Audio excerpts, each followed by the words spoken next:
Right now, attackers are taking over business websites through a contact form, not a phishing email, not a stolen password, a form plugin. There's a critical flaw in a popular WordPress add-on called Everest Forms Pro, and hackers are using it to walk straight into the back end of sites that run it. If your business website runs on WordPress, and most small business sites do, this one matters to you. Here's what the flaw actually is. The bug is tracked as CVE 2026-3300. It rates a 9.8 out of 10 on the severity scale, which is about as high as these things go. It lives in the plugin's calculation feature. That feature was taking whatever someone typed into a form field and running it as live code on the server without checking it first. So an attacker doesn't need a password. They don't need to be logged in.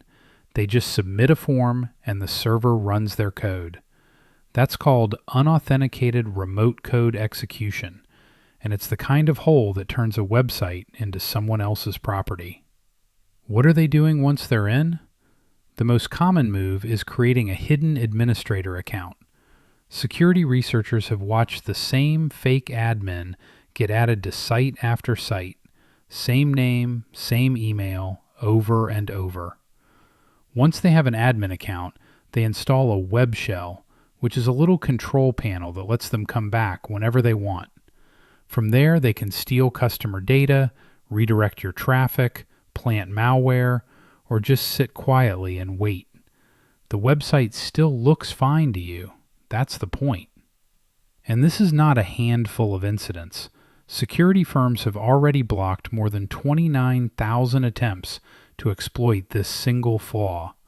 16 of those came in just the last day.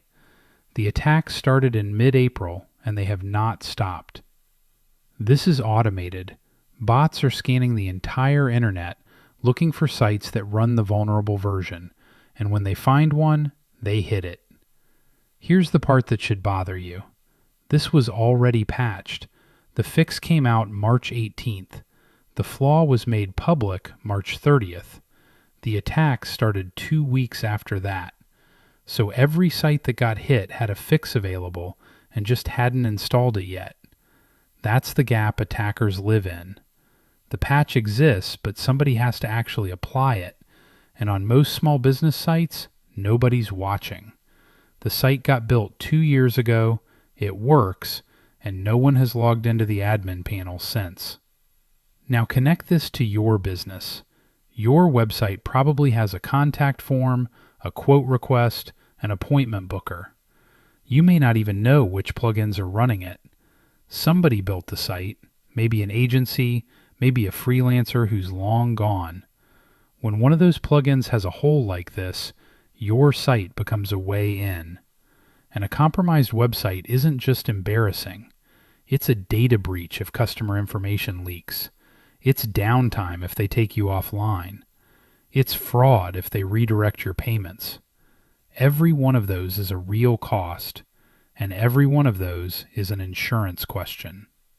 So here's where the coverage piece comes in. A lot of business owners assume their general liability policy covers a hacked website. It usually doesn't. Cyber liability is its own thing, and even within cyber, the details matter. Does your policy cover the cost of the forensic cleanup when someone plants a web shell? Does it cover notifying your customers if their data leaked? Does it cover lost income while your site is down? Some policies do, some don't, and a lot of small businesses are carrying no cyber coverage at all because nobody ever walked them through it. 3 things to do this week. First, if your site runs WordPress, have whoever manages it update every plugin today, and check the user list for any admin account you don't recognize. Second, find out if you even have cyber liability coverage, separate from your general business policy. Third, if you do have it, look at whether it actually covers website compromise, breach response, and business interruption, or whether those are excluded or capped at a number that wouldn't cover a real incident. My name is Hendrickson. I'm a licensed insurance broker in Sarasota, Florida, and I work with business owners on cyber and commercial coverage. If you've got a website and you're not sure what would happen insurance-wise if it got taken over tomorrow, that's exactly the conversation worth having. My contact info is in the description. If this was useful, subscribe. We break down AI and cybersecurity news and what it means for your business every single day. See you tomorrow.